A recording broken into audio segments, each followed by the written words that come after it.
What's up, galera? Tudo bem com vocês? Hoje vou reagir a uma história que eu não sabia sobre a história brasileira e a história de Estados Unidos, sobre uma invasão que quase aconteceu durante a Segunda Guerra Mundial.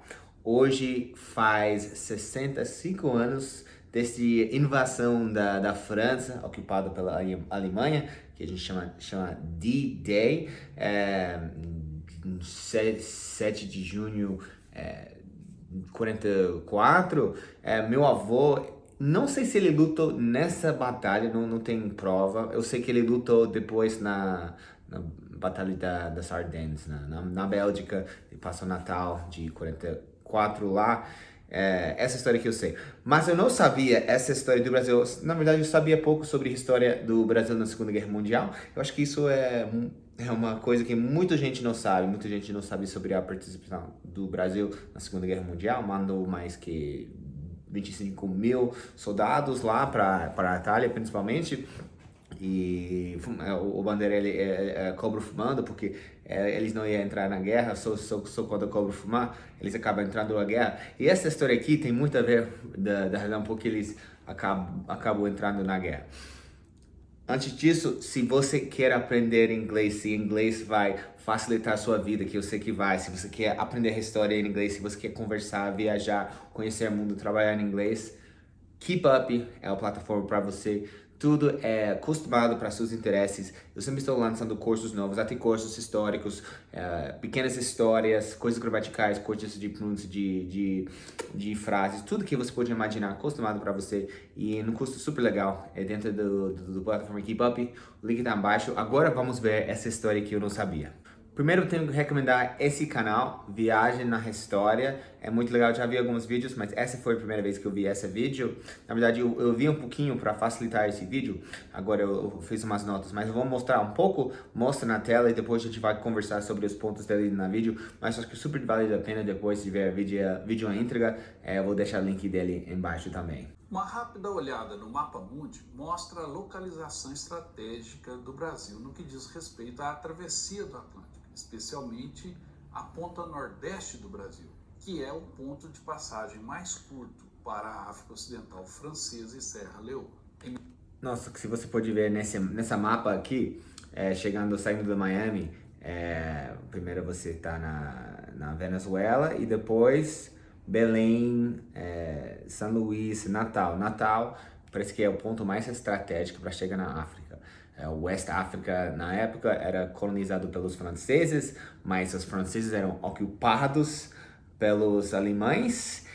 Então foi meio o terra que não tinha um poder fixa, então pode ser usado como base dos alemães atacaram o Brasil. Acho que isso foi o grande medo dos aliados, que a África do Oeste pode ser usado para atacar o Brasil, porque era do que eu estou vendo nesse vídeo, o Brasil, o norte, nordeste do Brasil era menos tipo militarizado, tinha menos defesas, a maioria dos militares foi congregado lá no sudeste para proteger esses locais, então era mais aberto, mas esse lugar é muito estratégico. Se você estuda a história do Brasil, você vai ver várias invasões lá, tipo holandeses, franceses e tal, porque realmente é o lugar mais perto da Europa na continente da América.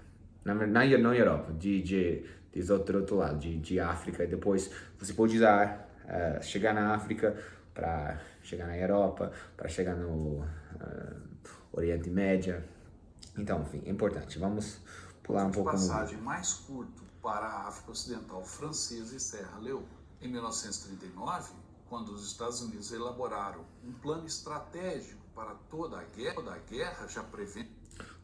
Então, os Estados Unidos fez um plano para todas as situações possíveis da guerra, chamado Plan Rainbow. Bom, enfim, arco-íris é um nome engraçado por isso, mas vários planos hipotéticos. Um deles era ocupar o nordeste do Brasil para não deixar os alemães fazer. Primeiro, que claro que os brasileiros não iam gostar nada disso. Tipo, atacar um país neutro no bagulho. O conflito, chamado de Plano de Guerra Rainbow Five, um de seus princípios era de que o nordeste do Brasil teria de estar protegido e disponível como um ponto de passagem para viagens aéreas transatlânticas para a África, Europa e até para o Oriente Médio, sendo um caminho para o Extremo Oriente e a China. Quando os Porque eu acho que os Estados Unidos na época era mais preocupado com a guerra, a parte do Pacífico, do Japão, do que com os próprios alemães, do que com a própria Alemanha. Estados Unidos entraram na guerra, acreditava-se em Washington que a segurança do Nordeste do Brasil não poderia ser garantida pelos brasileiros. Pior ainda, que a área e possivelmente todo o país poderiam ficar ao lado dos nazistas. Então isso foi a preocupação, que se entrasse na guerra, os alemães poderiam atacar o Brasil e o Brasil não conseguia defender essa parte. Ele também falou, um pouco depois, que os alemães, a situação no Brasil era tipo dividida. Tinha pessoas militares e na população que apoiava os aliados. Muitos das militares foram treinados pelos britânicos e também pelos Estados Unidos, mas também tinha várias coisas mais pro eixo, tipo eixo Itália, Japão e Alemanha. Tinha mais que 1,5 milhão de descendentes alemães morando no Brasil, particularmente no sul, e essa foi a época de Estado Novo. O Estado Novo tinha várias ideias em comum com aquele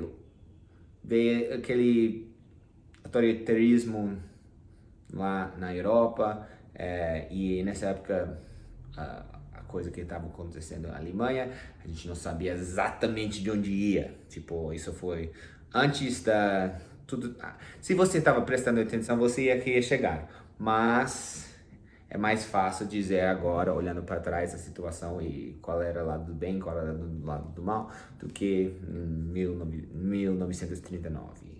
Tá bom? Então, essa parte acho que lembra aquele parte de juntação dos Estados Unidos e brasileiros no Nordeste, churrasco, até a música forró, muitos dizem que vem desse tempo da juntação de convivência com os tropos brasileiros e os tropos americanos lá no Nordeste. Além desses fatores... Mas agora ele vai contar um pouco sobre o Estado Novo, sobre o Getúlio Vargas, e ele tinha um lado que ele tem uma certa simpatia para algumas dos regimes lá no eixo, e também tinha uma coisa de nacionalismo, de proteger a própria independência brasileira, que eu acho uma coisa que todo mundo pode entender, que faz sentido, que você não pode instalar bases sem nossa autorização, ou a gente não quer porque a gente não é um país neutro, que a gente tem a ver com isso, a gente tem que ganhar com isso. Então, os Estados Unidos pediu e o Brasil negou. Eu tenho minha lista das notas aqui. O alvo principal era Natal, o lugar chamado Paranamirim, e outros lugares no Salvador, Belém e Fernando de Noronha. E eles tinham planejado uma invasão no praia de Genipabu, perto de Natal. O Roosevelt estava sendo pressionado pelo staff e pelos militares para implementar o plano, mas ele queria optar para opções mais diplomáticas, negociar um pouco. Coisas mudaram, claro, quando os Estados Unidos foram atacados no Pearl Harbor, e daí o Brasil tinha um pouco de simpatia, mas também não ia conceder ao uso das bases.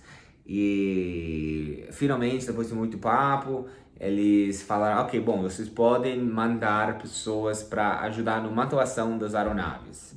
O que eles meio entenderam, a gente pode mandar tropas para proteger as aeronaves. Então eles mandaram tropas armados pro Brasil. Chegou acho que Trinidad e Tobago, na verdade, e foram informados que pessoas uniformadas e armadas não podem descer no solo brasileiro. Então tinha que negociar mais. Eu acho que tinha pessoas no exército brasileiro mais pro eixo, tinha pessoas mais pro aliados. Enfim, depois do desenrolar, bate-papo, tal. eu acho que eles cederam o uso do base, e que foi muito importante no esforço da guerra para os Estados Unidos. Tipo, eu tenho os números aqui, mais que 1.569 aeronaves de combate e 12 milhões de quilos de carga foram para a guerra, 20 mil soldados brasileiros, e eu acho que uma das tipo, iscas foram, os Estados Unidos ajudou o Brasil a estabelecer aquele companhia nacional de siderúrgica lá no Volta Redonda, primeiro para ajudar no esforço da guerra, e depois para industrializar a economia. Então, quase foram invadidos. Eu acho que quando o Brasil finalmente cedeu esse uso, e também cortou relações diplomáticas com o eixo Alemanha, Itália e Japão, a Alemanha começou a atacar mais os navios brasileiros, e depois tipo, acho que foi no agosto do 42, o Brasil declarou guerra e entrou na guerra. Então, enfim, essa história tem muito mais. Eu não sabia os detalhes, mas é muito importante saber a história. Ele canta muito bem, de uma forma muito simples, eu gostei demais. Eu recomendo você assistir a vídeo na íntegra. Isso foi um pequeno mostra, mas minha reação, eu aprendendo sobre tal história, não sabia se você sabia. Imagino que uma boa parte você sabia, mas imagino que outra parte isso é novidade para você, como foi novidade para mim. Eu espero ver vocês na próxima. Se você quer aprender inglês comigo, link lá embaixo. Keep Up é muito legal. Vocês vão aprender muita coisa como eu aprendi hoje.